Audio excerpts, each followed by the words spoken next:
Nung una po na na-invite ako sa ganitong negosyo, sabi ko hindi ko tuloy niya, ang layo. And sabi ko, misis ko na lang ang kailangan. And nagustuhan ng misis ko, sabi ko, sige, tuloy mo na lang, susunduin na lang kita. Ang ginagawa ko, hinahatid sundo ko siya sa mga seminars, sa mga trainings. Kaso lang, kakasundo ko, kakapakinig ko ng mga seminar at orientation. Grabe, nabuang ako. Sabi ko sa sarili ko, dito mababago yung buhay ko. Dito, magkakakotse ako. Dito, lahat ng pangarap ko makukuha. Pagsali ko po sa AIM Global, nagulat ako. Kala ko ganun kadali.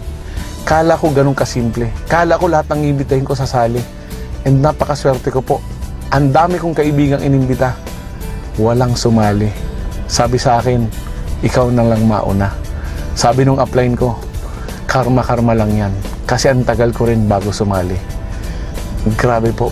Sa sobra-sobra pong hirap, pagod, sakripisyo, hindi ko po alam na darating sa punto na mauubusan ka ng pamasahe. Yung lahat po palang sakripisyo na ginagawa mo, pabayaran, papalitan ng AIM Global. After 1 year na paghihirap, pagpapagod, nabigyan po ako ng bagong-bagong Honda Civic kulay black. Sunod na taon, Pajero na white. And ang maganda po nun, nabigay po sa akin yung mga pangarap ko na mag-travel ng libre. Pumunta ng Hong Kong, Singapore, Thailand, Malaysia, Asian Cruise, libre po lahat ng AIM Global.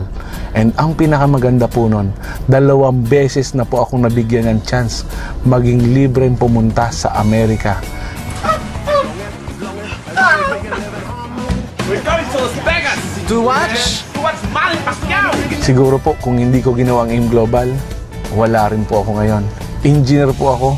Yung tatrabahuhin ko ng 100 taon as engineer, sa 5 taon lang po binigay na sa akin ng AIM Global. After 5 years, hindi ko po pinangarap.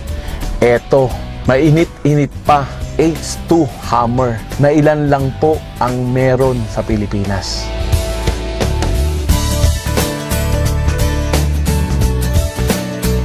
Global, number 1.